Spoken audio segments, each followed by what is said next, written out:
So welcome everyone. It's good to see all of you. So today we have a question from one of the students in Hong Kong, from Coney. So she's asking for a friend, and she's asking how it happens that when she's practicing a lot, that she has a desire to be more by herself, to be alone, to kind of separate from the people, from the friends that she usually spends time with, wants to spend more time by herself. And why that is. Well, there's really, I think, two answers to that. One, because it is skillful to do that. It's actually a good decision.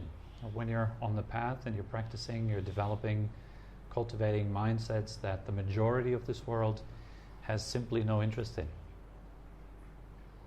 So majority of this world is mostly focused on the play of the senses. So we want to hear nice sounds, but we don't want to hear bad sounds. We want to see nice things, we don't want to see bad things. We want to smell and taste nice things, we don't want to smell and taste bad things. We want to feel nice things, we don't want to feel bad things. We want to think nice thoughts, and we don't want to think bad thoughts. So all our activity throughout the lifetime is usually focused around just that. So we want to establish a life that allows us to have the best kind of experience of the senses and avoiding the worst kind of experience of the senses. It's pretty straightforward and simple. If you sit somewhere, you can observe that within yourself. There's a continuous adjustment of your posture. Why? Because you don't want to feel pain and you want to feel comfort. And you can observe that, and I actually recommend you to observe that. When you get served your food as well, there's bits and pieces that you eat first. Why? The way you dry yourself off after having a shower. Why would you hop into a pool? Why would you do anything really? Why read a book? So as the Buddha calls it, the ordinary run-of-the-mill person, life is about just form, matter. It is not about much more than that. Chasing nice things, trying to avoid the opposite. You look at your own life and you can find that confirmed. Very likely. The image that I would have for that is a bit like children that play in a sandbox or play on a beach, and they build sandcastles. And for those children, the sandcastle is everything in that moment. It's the most important thing. They really pay attention, really make it really nice, and they might compare it to sandcastle of the other guys there, and just play like that. And that's what they do. And they're unaware that these are merely sandcastles. You can't really live in them. They're not really offering shelter or refuge. And they are going to be destroyed. So in a similar way, the matters of this body, matters of this mind, our relationships, everything that we basically cherish is going to fade away. And it does so very fast. Things change very fast. Governments change, countries change, health changes, the body changes, relationships change. Thinking changes, viewpoints change, preferences change, continuously changing. There's no stability in any of it, not even for a moment. Everything is continuously in motion. But for those children in that moment when they're playing and they're building their sandcastle, they cannot see that. They cannot see that what they're building will be destroyed. Or the toys that they're really attached to, they won't be attached to it in 2 months or 3 months' time. They will have other toys. But when they just get the toy new, they're fascinated by it. There's no thought about the vanishing of their joy with that particular toy, even though they're heading towards that. And so there is a certain kind of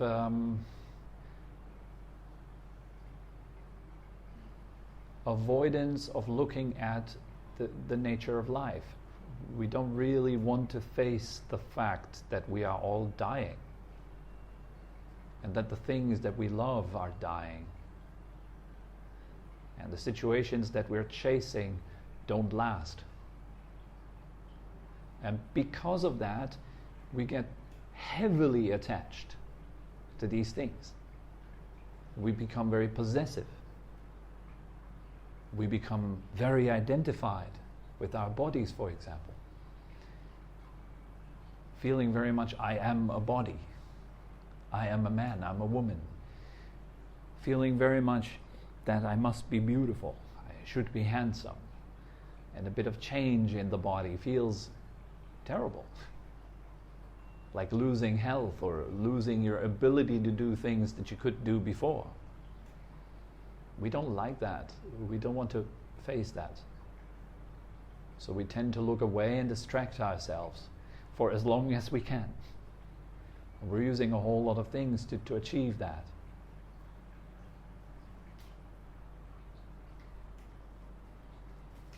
And it does work. And that's exactly where the problem is. It works. So we can literally keep ourselves busy for an entire lifetime, distracting ourselves for an entire lifetime, and then pass on. This is a possibility. And for most people, they would use this possibility. And it's a simple possibility of escaping in a short term some discomfort and replacing it with some short-term comfort. And that is infinite. That keeps going, right? You go from one discomfort into a bit of comfort, then into the next discomfort, then you need to remove that, etc., etc. This is endless. Best example for me personally to not intellectualize this stuff but to observe it is my posture. I sit down and I sit quietly. And I notice how I go from discomfort to discomfort to discomfort to discomfort to discomfort and changing continuously. And there is no end in sight to that. Observing that would then make me pose different questions.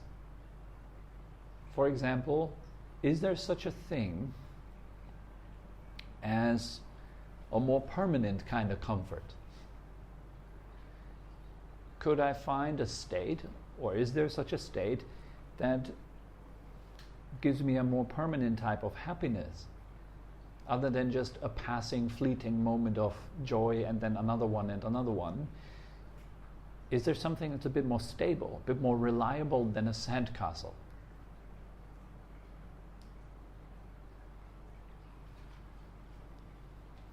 And people ask these questions when they have been disappointed by their sandcastles more and more. So the process of being disappointed by your sandcastles is a good one because it makes you think of maybe something other than the sandbox. Maybe there is another home for you other than the sandbox. But then you want to leave the sandbox. You get up, you want to get out of it, and you will notice, wow, that's scary. I've never been out of my sandbox. I don't know anything else. So maybe I should just return back to my sandbox, where all my friends are. And so here we come back to the question of Coney. What is that? Why do I feel the need to separate from a lot of people when I do my practice? The more I do my practice, the more I cherish time alone by myself. Because people around you, whether you like that thought or not, have a heavy influence on who you are. You are, in fact, the average of, you could see the 3 most important people in your life, or you are the average of the people you spend time with. Who you are right now is not due to your choosing. Like the idea that you would be proud, I'm proud to be a German, or I'm proud to be an African. It's kind of weird because you didn't choose. It's not your accomplishment. So it doesn't feel like anything worthy of being proud of. Because it's not something you did. And if you even did it, it wouldn't be that remarkable. It's like, okay, you chose to be a German, so what? How is that remarkable? Right? As compared to being someone else. So who you are, how you think of yourself, the things you do, the way you see the world and yourself is a product of your environment. The books you read, the schools you've visited, the teachers you've had, the idols you look up to, your parents, and what they turned you into when you were little, easy to mold. All that, your whole life's path is resulting in who you are right now, and it's all the experiences that you had that made you into who you are now. It's not your choosing. If it was your choosing, you'd certainly choose to be happy and to be at ease and not to be stressed and to be able to sleep at night and to have nice dreams when you sleep and to wake up happy and relaxed, ready to tackle a new day. You choose success. You didn't choose to be unsuccessful or fail. But it's not like that. Very often we can't even choose our own emotions. Somebody looks at you the wrong way and you feel angry and grumpy for a week or a day or so. You don't choose that. Would be a weird choice to make, right? I want to feel grumpy for the rest of the week because the guy looked at me the wrong way.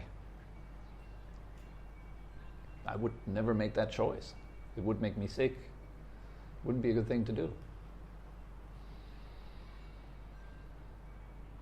So we are a product of our environment and the people that we hang out with and spend time with.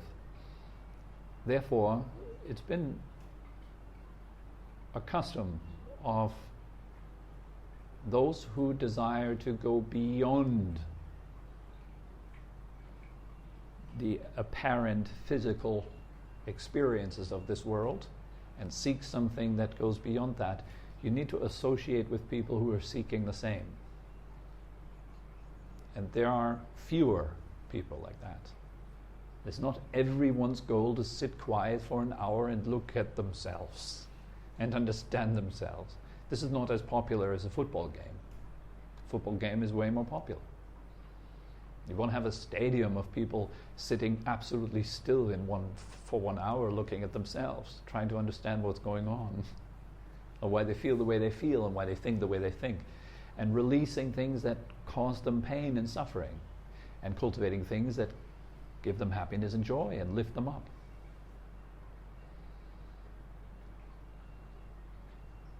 So most people don't even have the patience to sit still, properly still, for more than 3 minutes. It's already way too much. And that's the vast majority. So sure, those who are earnestly on a spiritual path will be quite alone.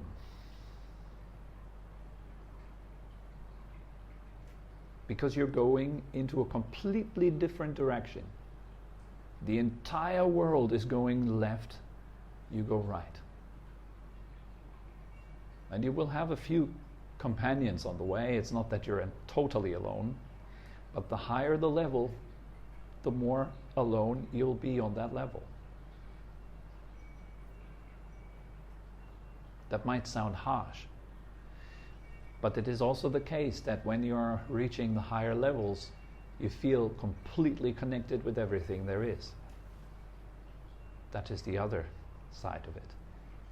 And you are way more happy and joyful than you've ever thought you could be. So you're not there alone suffering, then you're doing something seriously wrong. If you were there to feel alone and abandoned, I'm on that high spiritual level and nobody cares for me and I'm just alone here and I don't want to associate with people anymore, poor me. You're at the beginning and you're following an illusion maybe, but not the proper real deal path. If you do the work really well, you shouldn't feel that way.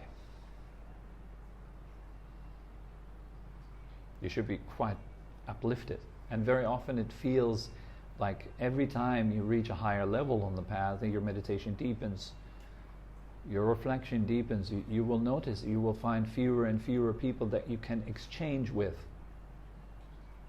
They just have other topics that are important for them. And that is not meant as a judgment or anything like that. It's just different topics. For them it's still the matters of work, everyday life, family, children, sex, or whatever, these kind of things.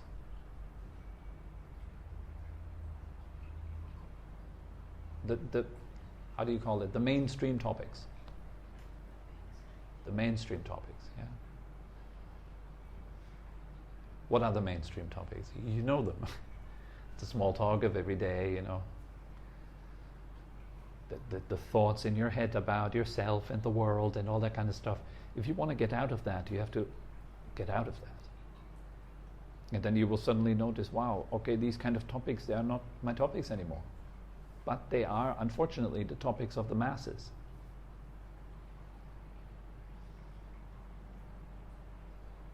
So you find yourself a bit like on the outside. Here it's really, really, you need to be very careful that you don't think of yourself as being better than others. That's a big downfall, it's a big mistake.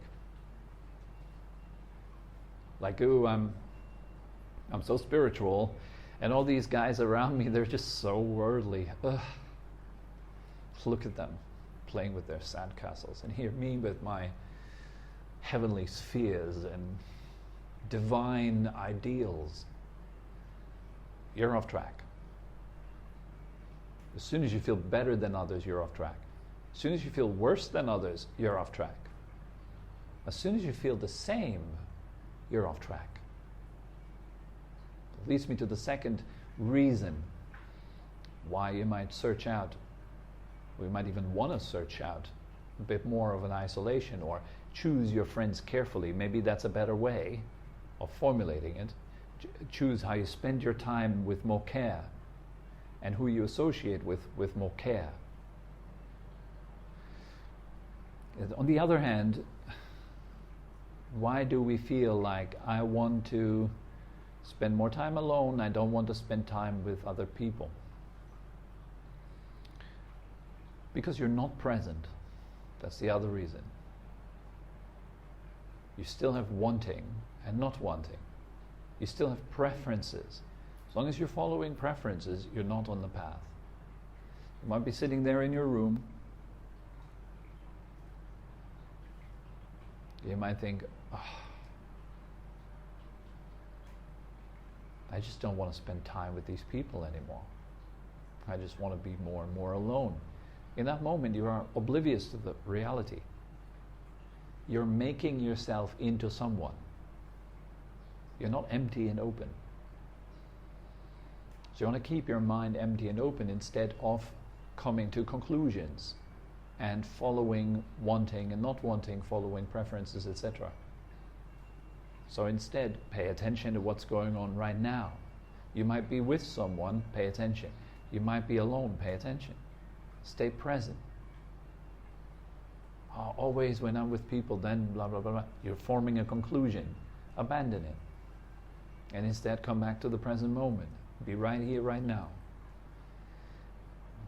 As it's said sometimes in Zen Buddhism, right? When walking, walk. When eating, eat. That's quite radical. Because it will force you to give up your stories. The stories of who you are and who other people are and how the world is and where you are in the world, where you could get and why this and why that. If you're really present, you don't have time to think that way. You can't. It's impossible. when I'm asking you, where are you at now in your life? I use the word now. Most people go like, oh, well, at the moment, I've been stranded in Phuket and been here since a few months now, and I don't know, now I'm in this and that kind of situation. People talk about months very often when they hear the word now. So what's going on now? Oh, yesterday I've been, tomorrow I'll be, and there's this big space that they refer to as now. But that's not now. Think of today. If today is your zone of now, you don't have that much time anymore to make so many stories about yourself and other people and where you're at on the spiritual path and whatever. If it's just today, you're becoming much more limited as to the stories that you create. Less time, less stories. I'll come into this hour. Let's say your space of now is this hour. Wow, even less stories. You can't make yourself into this person that had this terrible past and upbringing, and then this happened to me 5 years ago and it really traumatized me. You can't. It's just this hour. I exist as this hour. Okay, let's make it even smaller. This minute. Well, now your hands are tied. You can't make many stories anymore. It's just this minute. I'm here now in this minute. I am this minute. There's not more to me other than this minute. Now make it even smaller, just this second. You become wordless. You can't even use words anymore. The time is now the space is so small that even words cannot fit anymore. Because you are this second. Make it even smaller, just this moment. The 1,000th part of blinking your eye. If you are small like that, if your time is small like that, you become timeless. Smaller and smaller, you become more and more empty. It's a question if you dare to go there. Are you willing to give up the tons of stuff that you've been carrying around your entire life? Do you want to drop it? And here's the problem again. Most people don't want to drop it. They want more power, more stuff, more experiences, more this, more that. I want. And that's where they're stuck. They could have it all if they would just let go of their personal little bag of rubbish that they've been carrying around their entire life. I am this and that person. I will be this and that person. I was this and that person. And the world around me is like this and like that. If you could just give it up, you'd be happy. It'd be very simple. So we give it up in increments, slowly. But you see the story of, I'm a spiritual practitioner and I just can't relate with other people, and so I seek isolation. The more I practice, the more isolation I seek. It points to the imbalance. You still have preference. So give that up. Drop it. And instead, commit to the present. Commit. This is a step, it's a big step, you know.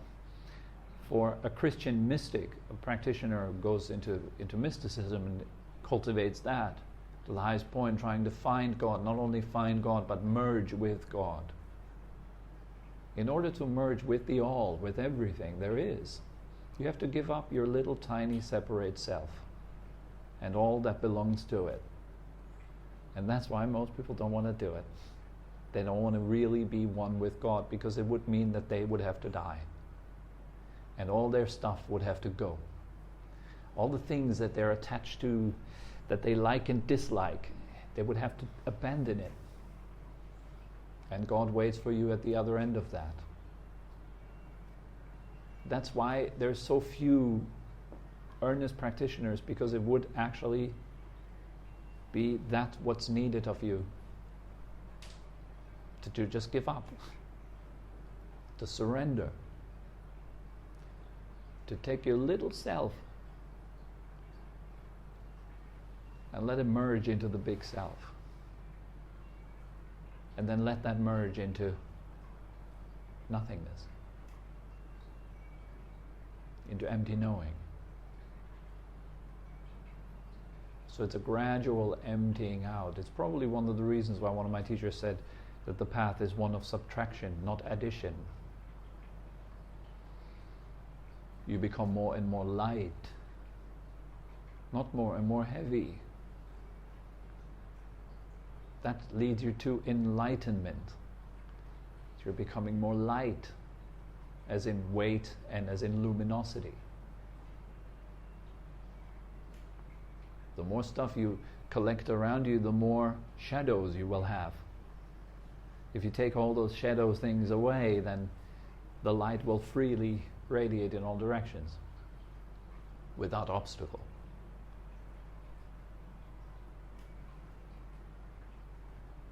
So if you are identified with this idea, to just conclude it to this question, if you feel identification pertaining to this idea, I am this and that person, which is like this. If the more I practice, the more I blah blah blah. If that is the case, see if you can release identification with that belief. And instead, just sacrifice it, give it up for the sake of presence.